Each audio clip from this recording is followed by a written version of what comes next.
There's nothing like working in a space that you don't want to be in that feels like a punishment of sorts. So why not create an e-learning environment for your kids? I get it. Whatever they are most interested in, that's what you want to be in their space. Create an environment that is not only conducive for learning, but that is visually attractive to them. But don't feel like you have to come up with all the good ideas. Get them involved. Make it a project this weekend so next weekend we can ease on into e-learning as best as possible.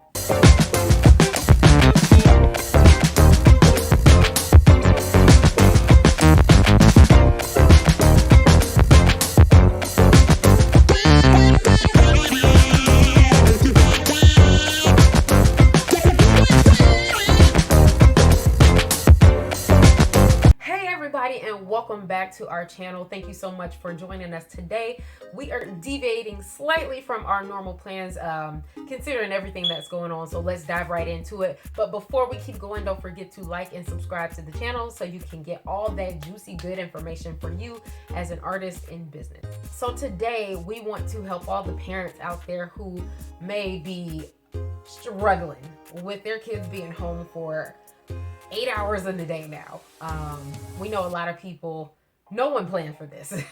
No one planned for this. And all of a sudden, one week we were at work and our kids were at school. We were picking it up. And the next thing we know, they're doing e-learning at home. So for those of you who feel like your kids just don't quite have enough to do, or e-learning in the home has been a bit of a struggle, here are some tips and ideas for you to have a better and smoother e-learning experience while we wait to find out what in the world is going to happen. All right, so let's go. Number one is to create an e-learning environment for your kid or kids, okay? Working from home, if you've ever done, I've been working from home for a while, so it took me a little bit of time to adjust and get used to, but having a space that is dedicated to work or learning is going to maximize productivity by, I don't know, a bajillion %, okay? There's nothing like working in a space that you don't want to be in that feels like a punishment of sorts. So why not create an e-learning environment for your kids? Now, you might be saying, Heather, I ain't signed up to be buying a whole bunch of stuff to make my own classroom. I get it. So here we are, some things you can do. If you can, run out to the store, because this is now essential travel. Go hit up the craft section of your local Walmart, Myers, Kroger, wherever you live in the country. Grab some poster board, markers, scissors, whatever you need. Help your child create an e-learning environment in just a small corner of your home. If you don't have a spare extra bedroom, take one corner of their room, or one corner of the kitchen, or one corner of the living room. We don't know how long we're going to be indoors, but while we are in there, let's make the best of it. Now, when you're creating this e-learning environment, think about comfort and what they love. Drag a rug in, pillows, colors, if they're into Fortnite for the younger kids, LOL dolls, if your child is a dance junkie, whatever they are most interested in, that's what you want to be in their space. Create an environment that is not only conducive for learning, but that is visually attractive to them. But don't feel like you have to come up with all the good ideas. Get them involved. Make it a project this weekend so next weekend we can ease on into e-learning as best as possible. For those of you who just don't have it to spend, you can create things that you have around your house. Find you some blank sheets of paper, get some markers or a pencil. You can draw if they're into sharks, ice cream, eggs, or decorations, art, whatever that thing is. Help them help you, okay? Have them help you create an environment that they want to sit in and learn in. Another tip is to rotate areas in the house. There's nothing worse than being stuck in one place in your house for a long period of time. So maybe one day they spend their time in the room. Another day they spend it in the kitchen. Another time they're in the corner of the living room with music on, TV off. Whatever's going to help them learn best. You want to set them up for success. For your older kids, you want to give them the opportunity to print off images to create a background of sort. If you got a printer at home, have them find images that they can create a step and repeat to use as their backdrop for their e-learning classroom within your home. You can use scientific boards, poster boards, scrap paper, line paper, construction paper, old magazines, old books no one's going to read again. You can cut the letters out. Lots and lots of things you can do. Be creative and get the kids involved. Step number 2, Want to create a daily schedule for them. Now, more than likely, depending on the county, the city, or the state that you live in, their teacher has already sent over a daily schedule. But if they have a modified e-learning schedule like some counties do, they've only got a few assignments for each day. Start with the teacher and ask for just a screenshot of their daily schedule, which normally has certain things outlined by hour or half hour with their specials, their lunch and their recess, downtime in between, all of that stuff. You want all of that stuff. So ask them for a schedule. But if for whatever reason you can't get a hold of the schedule, create your own. So if your child's e-learning only lasts for about 2 hours of the day, but you need them to be busy about 5 or 6 hours, create your own schedule. Help them build it and have them help you build a schedule that's going to work for them. Remember, you want to keep it interesting and rotating, so one day they can focus on music, another day could be art, another day PE, just like in school, but it's at home. But have fun with it. You can modify this and have a theme for the week.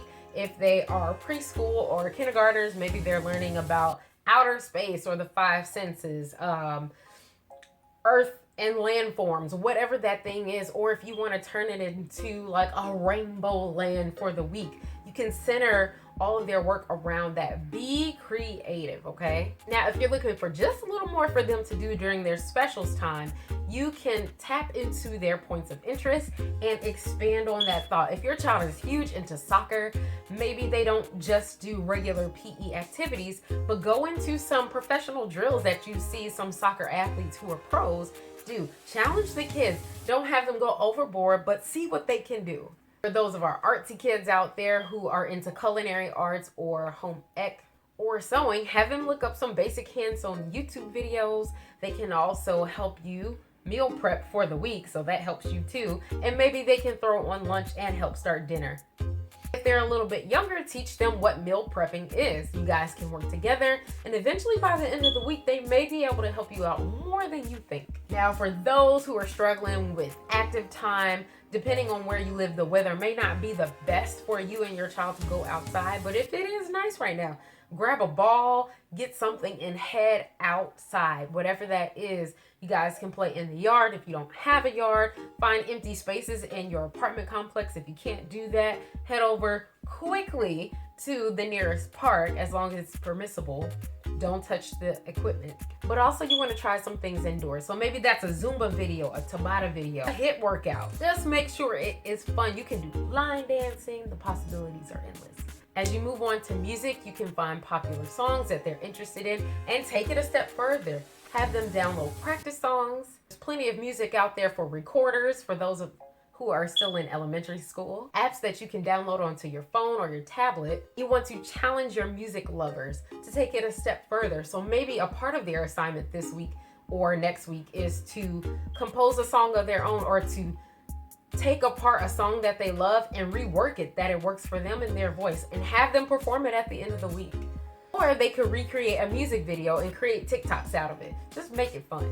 The next tip is super important. Don't skip that reading and that writing time, but make it interesting. After they finish their reading assignments and writing assignments for their class, you want to take it a step further. Have them read something they know nothing about and write about it, their feelings about it. Have them draw pictures about it. Have them record an opinion piece about it. The possibilities are endless. Now, when it comes to art, there are so many options out there. You can have them create backgrounds. They can look at digital art pieces that are cool and inspiring. They can look at pottery, sketching tutorials, DIY recycle projects. So many things they can do with items that are laying around the house to create works of art.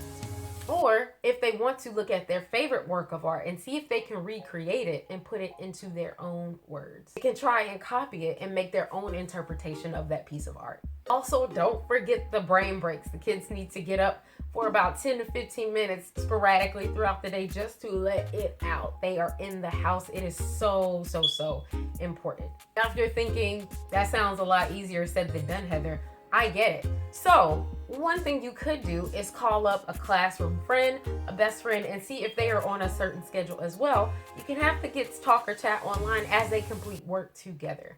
Remember, there are many ways around this. We just have to do our best. So I hope some of these tips have been helpful to you. If they have, please like and subscribe. But more importantly, share this with other parents. Hopefully there is something that they can grab from this video and implement into your e-learning experience as we're all at home. Thank you and God bless. And until next time, see ya.